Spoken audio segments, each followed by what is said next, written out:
tour of my Japanese university. The school that I went to is Ritsumeikan Asia Pacific University, and we normally shorten it as APU. I graduated from my university 5 years ago, but I went back after that to visit my campus and to film a campus tour for you guys. My university is located in Beppu, Oita, which is about 2 hours from Tokyo by airplane. To get there from Tokyo, the cheapest way is to get a Jetstar flight from Narita Airport to Oita Airport. After that, it will take around 40 minutes to get to Beppu by bus. Beppu is a small and peaceful city situated between the sea and the mountains, and is very famous for hot spring. My university is located on top of the mountain, so once I reached Beppu, I had to take another bus to get there, which normally takes somewhere between 20 to 40 minutes. On sunny days, the view that we get from the bus window is very beautiful, but when it's rainy or snowing, we can hardly see anything outside. The road can be quite steep, so when I was first year student and not used to this yet, I used to get car sick every day. Anyway, here we are on the campus, and just for your information, this video was filmed during the winter break in 2018, way before COVID-19 happened, so there are many students around on the campus and no one is wearing masks yet. As I mentioned before, the university is on top of the mountain, so we have very strong wind all the time, and here's how the wind sounds like. Let's go inside one of the most important buildings on the campus, which is also where the cafeteria is located. Here we have many different dishes, and because this is an international university, you can have not only Japanese food but also food from other countries.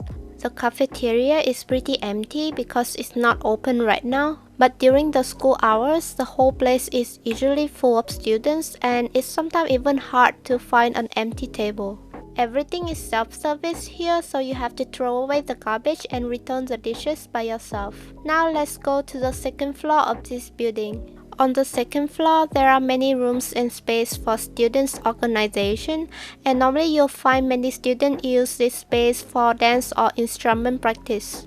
They tend to stay here for a long time and hang out with other team members after their practice or meetings. I'm not a student here anymore, so I cannot show you how each room looks like inside, but they are pretty spacious and some are very well equipped. There's also a space here where Muslim students come every day for praying. If you look outside, you'll find a very good view of the sport field, which I believe is normally used by the soccer team. As the school itself is pretty high up, we can normally see the ocean and the downtown from here too.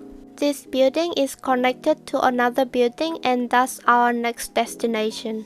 I don't know why, but there are normally a lot of stray cats hanging around between these two buildings, and I always enjoy playing with them. They are always really friendly and not scared of strangers at all. Here's how it looks like inside this building. There's a supermarket on the first floor where you can buy food, stationery, books, and even some home appliances or travel tickets. I didn't realize that my red scarf was covering the camera, so really sorry about the bad footage, but at least I hope it can give you some ideas of how the supermarket looks like. The second floor of this building is also pretty similar to the previous one and mostly used by students for dance practice and holding events. When there are no practice or events going on, this floor is normally empty, so some students also use this space for studying or chatting with friends. Now I'm gonna go to the dormitory, and on the way I will pass by the gym. I felt like this was the place for only students with good bodies, and I was just too self-conscious to ever step in there. So yeah, I had never ever gone to the gym for the 4 years that I was studying here.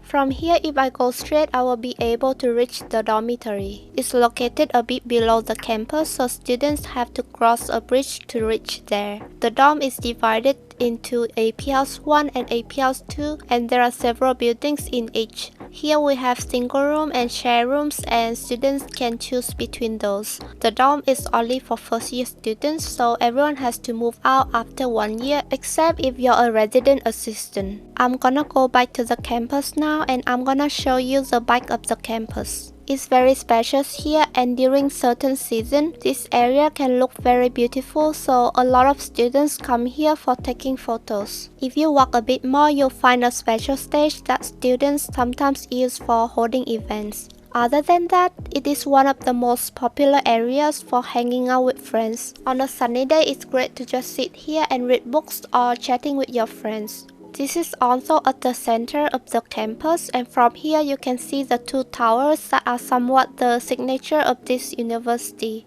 Those buildings are where the university staffs work and where students go to if they need any support. Anyway, let's go to the other side of the campus, and this is where the library and all of the classrooms are. I remember when I was first year student, I really hated walking all the way to the classroom because it's just so far away from the dorm. Inside these buildings, there are many classrooms of different size. We have big classroom for normal lectures, and because it's quite big, we have several monitors attached to the ceiling to help us see the PowerPoint better. We also have classroom for IT related classes or classes in which we have to use PC. There are also small classrooms that are used for language classes or classes that require more interaction between students and teachers. That's all for the classrooms, and let me show you another area that you must see when you are on this campus. By the way, the building over there is the faculty building, so some of the professors' offices are located in there. Okay, now we are going to leave the campus and climb up those stairs. The real thing is that this is the only way to go to the bus station for the airport, so we actually had to carry our suitcase up those stairs, and I remember that was a terrible experience for all students. Anyway, if you go all the way up, you'll find a very beautiful view of the whole campus and the city. This was actually the most famous dating spot for students, and I know many people who became a couple here, and some of those couples actually got married. I guess that's why they built a heart-shaped statue here. So that's the end of the campus tour, and right after this, I headed back to the train station to go back to Tokyo. I'm sorry that I didn't have much time to film the campus properly, but I hope you guys could at least have some better idea about what a Japanese university looks like. If you like this video, please leave a thumbs up and help me share it with your friends, family, or on your social media. Subscribe and turn on the bell button for more videos about life and travel in Japan. Have a great weekend, and I will see you again soon. Bye! ご案内いたします。この電車は15時27分発ののぞみ42号東京行きです。次の停車駅は徳山です。